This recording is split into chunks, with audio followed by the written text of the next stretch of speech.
Ja, hallo Leute und herzlich willkommen zu einem neuen Video auf unserem Kanal. Wie ihr sehen könnt, wir sind wieder an einer neuen Batterie hier in Dänemark angekommen. Und zwar handelt es sich hier um die 10. Batterie. Das ist wieder eine Art Freilichtmuseum, was hier noch bewirtschaftet wird. Und heute schauen wir uns halt einfach mal die einzelnen Bunker, die es hier gibt, an. Wir haben jetzt hier den ersten, den Mannschaftsbunker, einen Regelbau 622. Und ja, Taschenlampe werden wir nicht brauchen, weil das Ganze ist nämlich hier wunderschön beleuchtet.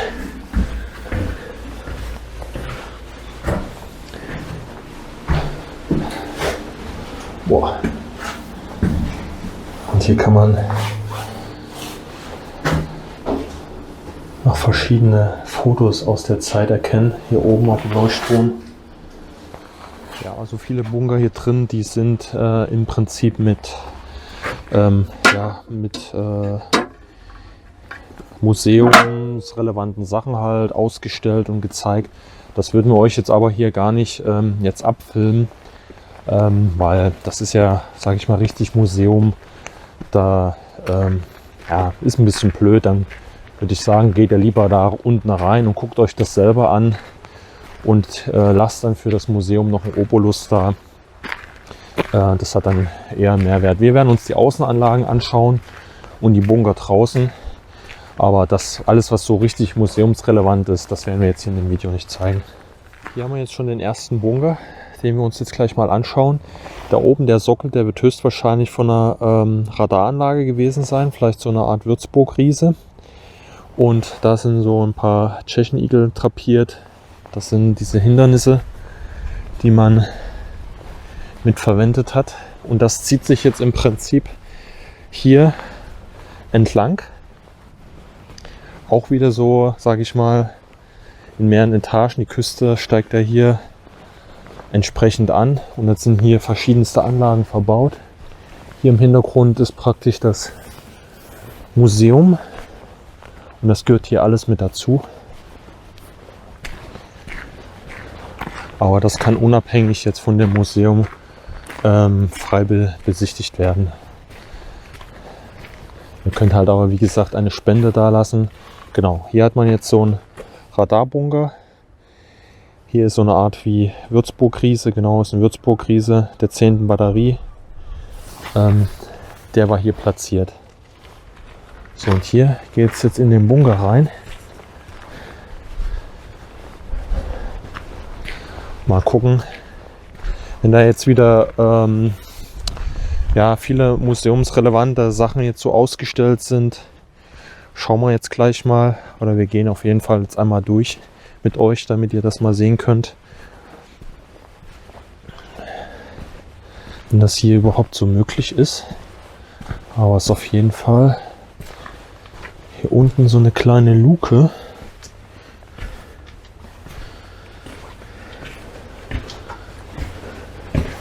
Das ist aber geschlossen hier.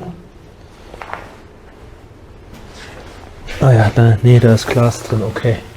Da kommen wir gar nicht rein. Da ist ein Glas dahinter. Was wir hier schon jetzt sehr oft gesehen haben, sind wirklich diese kleinen Tobruk-Bunker. Hier könnt ihr das auch noch mal sehen. Bauform 58C. Hier haben sie das nicht mit beigeschrieben, aber das müsste dieser Tobruk sein. Und wäre sogar bis zu 2 Mann. Und ihr habt da jetzt auch eine Abbildung. Da sind 2 Soldaten praktisch in diesem Bunker drin. Und da ist nicht viel. Ihr habt hier vorne da, wo das MG aufgesetzt wird und hier dieser Zugang, der ja zum Teil ein bisschen verschüttet ist. Das ist eine einfache Maschinengewehrstellung gewesen. Da könnt ihr reinschauen. Ja, und so konnte man hier das Feuer Richtung Strand eröffnen.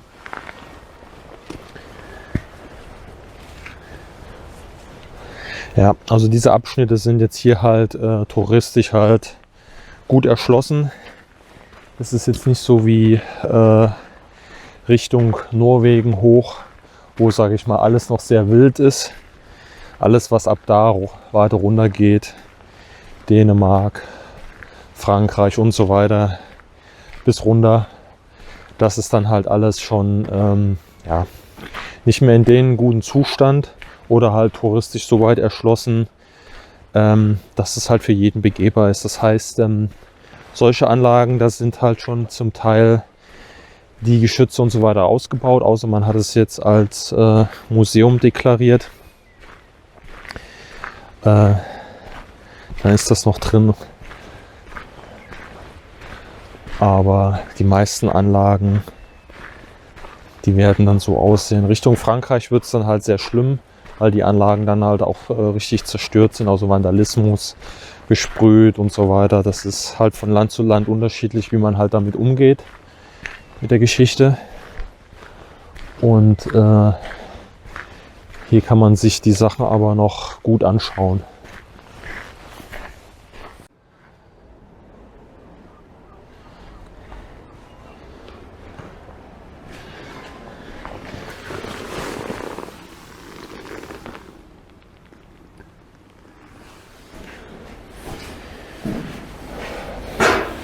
So, wir sind jetzt in einen Bunker hier mal reingegangen, wo auch eine große Kanone gestanden hat, vermutlich auch wieder mindestens eine 12 cm oder sogar 15 cm Kanone. Und es ist halt ziemlich einfach auch gehalten. Man hat hier einfach nur praktisch einen Hauptzugang, der hier direkt in den Gefechtsraum führt. Und mal gucken, ob es hier noch was für die Mannschaft gab. Okay, man konnte hier noch rein.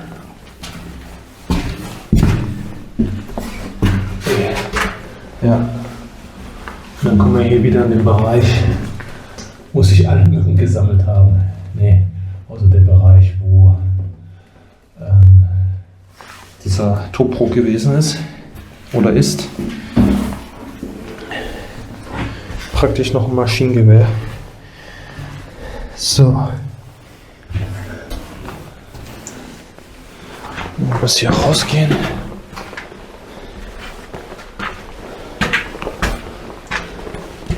Ja. Dann kommen wir hier in die Laufgräben.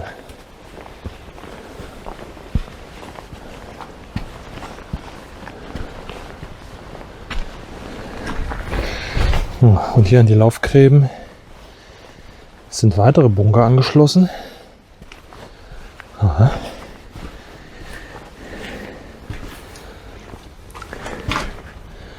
Was für ein... Okay, das sind wahrscheinlich... Hier drin ist nämlich eine Bettung. Ja. Hier wird auch wieder ein Geschütz in einer freien Bettung gestanden haben.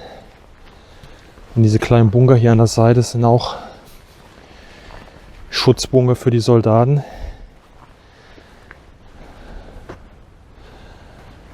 Und zum Teil für Munition und so weiter. Das ist halt immer das gleiche Prozedere. Da brauchen wir eigentlich jetzt nicht reinkriechen. Da werden wir nichts sehen. Aber ihr seht auf jeden Fall hier die Aussicht jeweils von dieser Stellung. Hier ist nochmal der identische Bunker, wo wir gerade gewesen sind. Und hier oben ist es auch nochmal beschrieben. Und zwar standen hier 10,5 cm Kanonen. Und zwar französische Modelle standen hier drin. Das ist wieder hier der Punkt, was ich schon mal angesprochen habe, dass die halt im Atlantikwall viele Beutegeschütze mit verbaut haben. Die man so, sage ich mal, bei der Truppe jetzt weniger gebrauchen konnte. Weil das Problem halt auch meistens gewesen ist, dass für diese Geschütze auch nicht unbegrenzt Munition ja, produziert werden konnten noch, sondern man hat ja immer die Bestände verwendet, die es halt so gab, die man ja, übernommen hatte halt von den gegnerischen Streitkräften. So, wir gehen mal hier runter noch. Hier gibt es auch noch eine Plattform. Da wird wahrscheinlich wieder ein Geschütz ohne weiteren Schutz gestanden haben.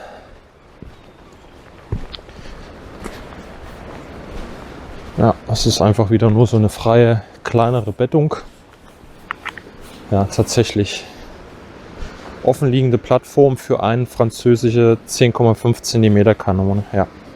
Das sind halt noch so alte Modelle, wahrscheinlich auch aus dem Ersten Weltkrieg, die man hier einfach da noch zusätzlich mit aufgebaut hatte, um halt wirklich maximalen Schutz hier zu gewährleisten. Und ihr seht ja, wie die Küste hier anfällt.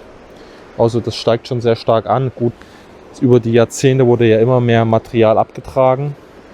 Das werden wir auch noch im Verlauf sehen bei anderen Standorten, wo halt der Atlantikwall schon richtig unterspült wurde, wo die Bunker einfach nur noch irgendwie am Strand liegen.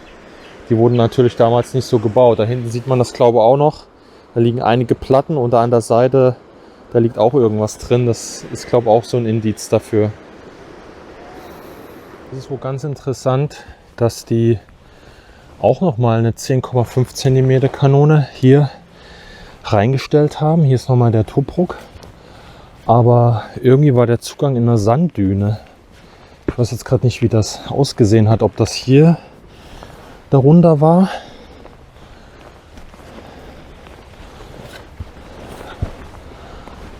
Dann ist man hier wahrscheinlich, ja. Hier ist man dann reingegangen. Hier unten. Und da vorn, hier dieser Sockel, das war im Prinzip die Kanone. Also hier das, der Hügel hier vorn.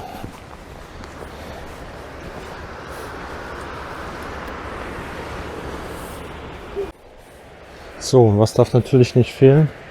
Der Leitstand.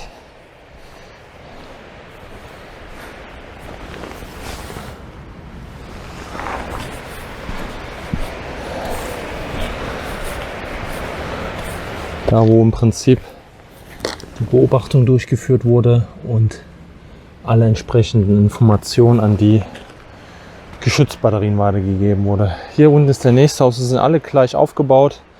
Man hat einmal die Verbunkerung für die 10,5 cm Kanone, parallel da oben dran so ein Tobruk für ein Maschinengewehr zur Sicherung und das ist im Prinzip der ganze Bereich.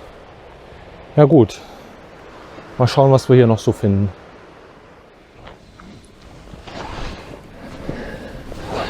Direkt hinter den Kanonenstellungen sind hier wieder solche kleinen Bunker.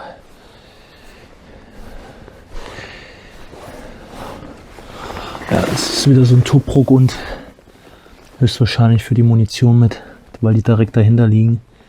Der ist auch schon komplett versandet. Der ist nur noch halb so hoch da drin. Da müssten wir im Prinzip auch durchkriechen. Aber wie gesagt, da wird man jetzt nichts mehr sehen. Und hier, wie gesagt, werden die Gräben her verlaufen. Und wenn man das jetzt nicht noch ein bisschen immer mal frei hält, dann würde das wahrscheinlich jetzt mittlerweile auch alles durch die Dünenbewegung versanden und dann mit diesen Gräsern überwachsen.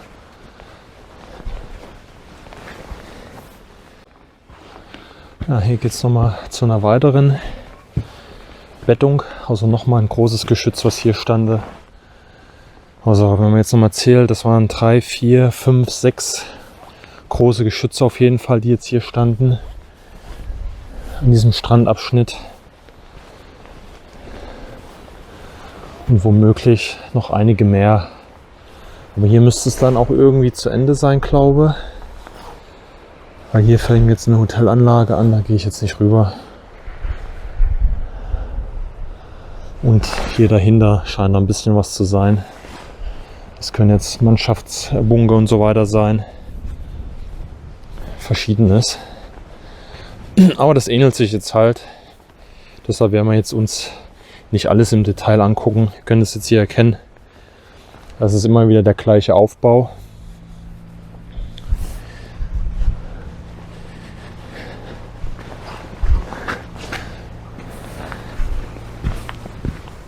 Mehrere Zugänge noch hier und hier. Da gucken wir noch mal eben, was das jetzt im Einzelnen ist. Ob wir da richtig liegen mit Mannschaftsbunkern. Ja, genau. Mannschaftsbunker, Regelbau 501 wäre das. Mit Maschinengewehrstellung wieder. Also wieder diesen Tobruk, der hier angebaut ist. Das haben wir uns ja schon in den einzelnen Anlagen angeguckt. Die ist jetzt auch hier in dem Fall komplett unter Wasser. Weil die Mannschafter, die sind ja jetzt nicht direkt am Geschütz. Ihr habt ja gesehen, da gab es ja gar nicht viel Platz. Sondern die mussten diese Geschütze nehmen. Hier sieht man sogar noch ein bisschen irgendwas angebracht. Und hier geht es hoch wieder zu dem Tobruk. Mal hier diesen Gang zu dem größeren Bunker jetzt hier. Scheint auf jeden Fall deutlich größer zu sein wie die Mannschaftsbunker, die wir jetzt gerade gesehen hatten.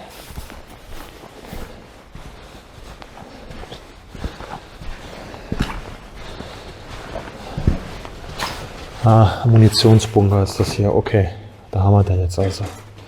Gab es in der Anlage halt dahinter jeweils 2 Munitionsbunker, wo das jetzt hier gelagert wurde für die 10,5. Aus hier scheinen wohl wirklich nur die 10,5 cm Kanonen der Franzosen gestanden. Ja, okay, ein Munitionsbunker dieses Typs konnte bis zu 1860 Granaten sowie 2112 Ladungen für die französischen Kanonen enthalten. Aha.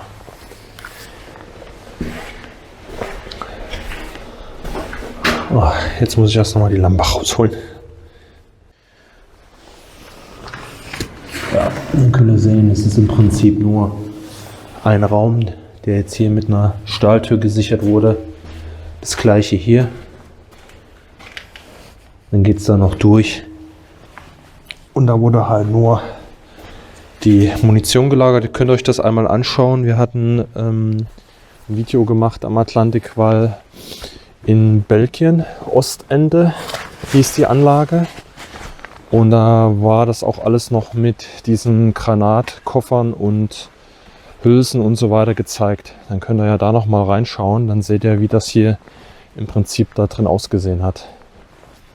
Also ihr seht, wie groß das letztendlich ist. Hier ist nochmal ein Mannschaftsbunker. Also wie viele Soldaten hier letztendlich Dienst hatten. Hier ist zum Beispiel eine Malerei. Das müssen wir uns jetzt mal eben angucken. So, gehen wir jetzt mal in den Mannschaftsbunker rein.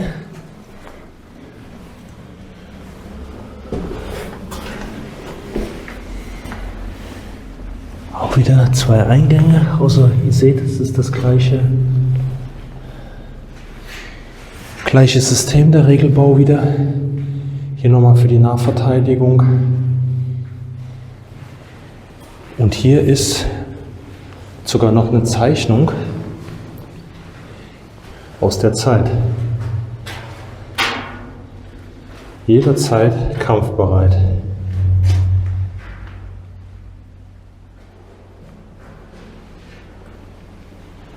Ja, sowas hatte man sehr oft in diesen Bunkern.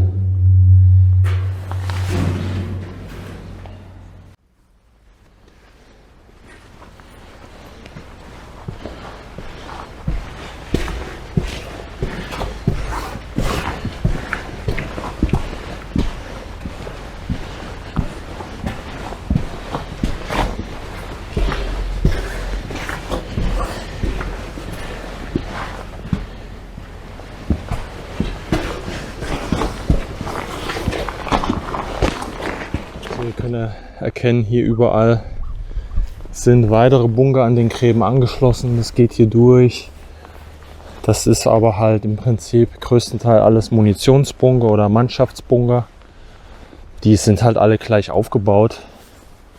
Und ja, da brauchen wir jetzt nicht jeden angucken. Das würde euch, glaube ich, auch langweilen. Auf jeden Fall ist es trotzdem eine interessante Geschichte hier und auch sehr weitläufig.